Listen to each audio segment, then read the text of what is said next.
Chairman of the Delegation of India.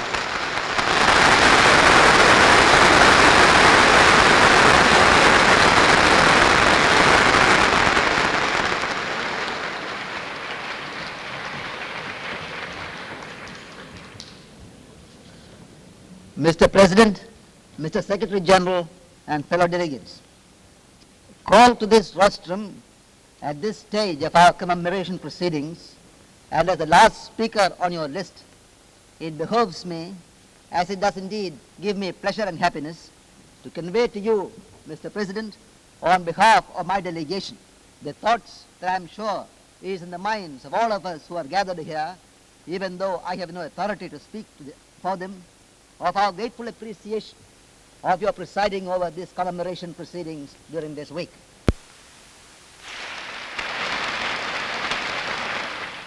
May I say, Mr. President, yes, for the great cosmopolitan character of this place, and also that where there is goodwill, barriers of nationality, of race, of culture, indeed of political opinion, need make no difference to the sense of fraternity.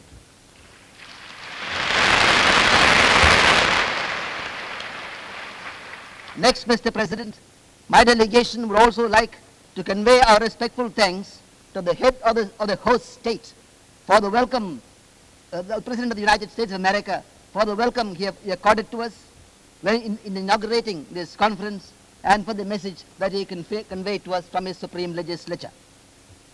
You told us at the beginning of this gathering, quite rightly, if I may say so, that this was not a session of the General Assembly, but it was a commemoration meeting. And therefore it will be more appropriate if we confine ourselves to general observations. Indeed, we thought you were giving us a warning that we should not go about looking for the trees, but merely at the wood.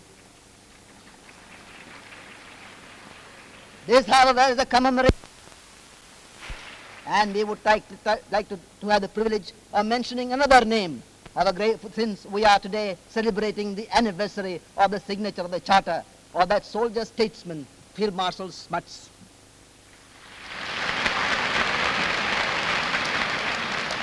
Such are the differences that my country or my government may have with those associations of the late Smuts do not enter into this matter, and we pay our tribute to a great man who served his country and the world well, a gallant adversary and an honorable foe.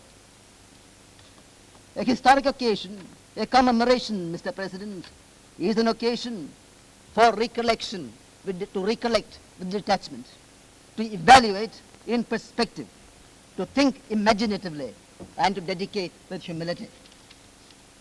In doing this, it would not be appropriate to recount the resolutions that have been passed, the various institutions that exist, and all those other matters which would be appropriate in a survey at the general debate or the General Assembly.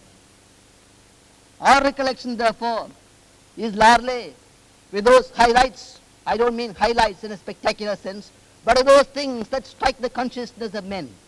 And first, therefore, the feeling that we have in that recollection is that the United Nations has been worthwhile. That seems a very simple statement, but that is the foremost impact that it makes upon ourselves. The very fact of this commemoration, we would not be commemorating, but performing an inquest if we were a failure. We commemorate because we want to remember. We commemorate because we want to reaffirm.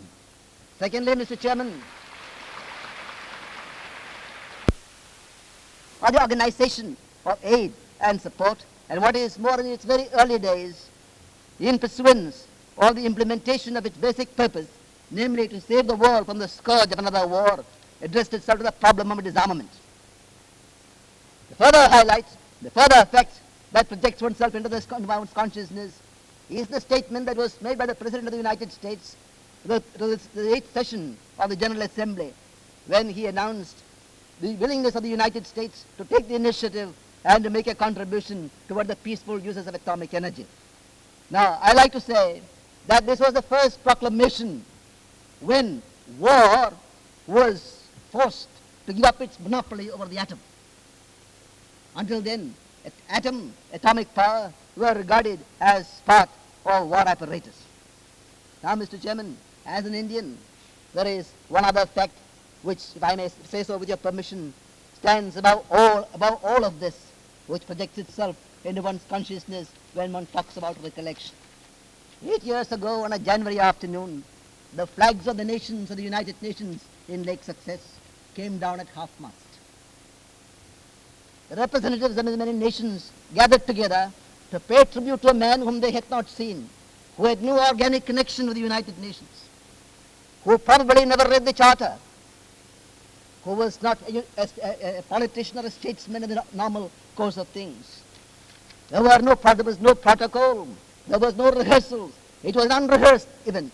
And the significance of that was not that a countryman of ours, a great man of our millennium, was so honored, but the United Nations proclaimed itself as the adherent of the gospel of peace and of peaceful pursuits. Mahatma Gandhi, if there was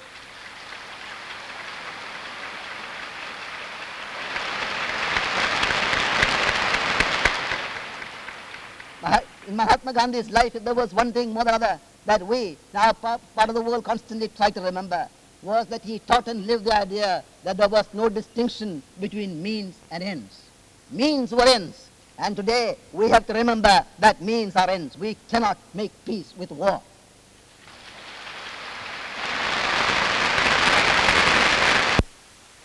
References have been made to the Conference of Asian African Countries, which recently met in Indonesia in that beautiful city of Bandung.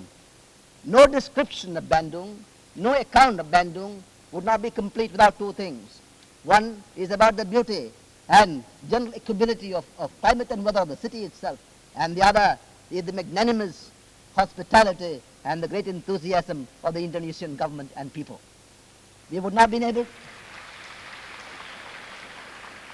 at Bandung, whether anybody came from Arabia or China, or from Africa, or from Indochina, they were at home. As my Prime Minister said, for a week, Bandung became the capital of Asia and Africa. It is not without significance, Mr. Chairman, that this conference has attracted a great deal of attention, but I think it's important for me to state that it is not an adventitious occurrence. It is Bandung is the expression of the resurgence of Asia and Africa. It is not a 7 days wonder. It expresses the personality of the new nations of these countries. And the time at my disposal, I could only again go into the highlights or to the more important features of this gathering. It's important that at Bandung, no one's hand was raised against anybody. It was not an attempt to found a regional organization.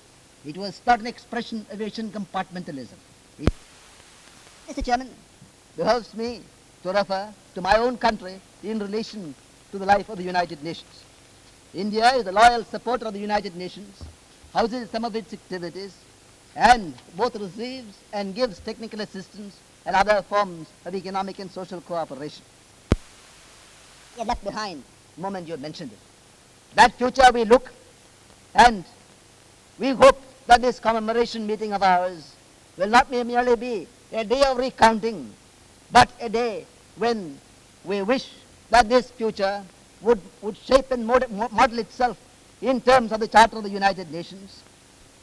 Leave aside those things that are unessential and concentrate on the essentials.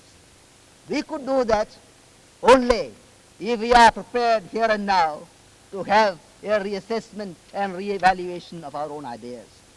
Mr. Chairman, may I say with great respect, we have to take into account, first of all, that since the founding of the United Nations, since the Charter was signed, there has been an epochal, a great, a revolutionary change in the world, and that is, we have evolved into the atomic age. And therefore, whatever we may have thought, whatever measurements we may have had, whatever ideas of war and peace we had, whatever ideas of distances we have had, they do not no longer hold good. And unless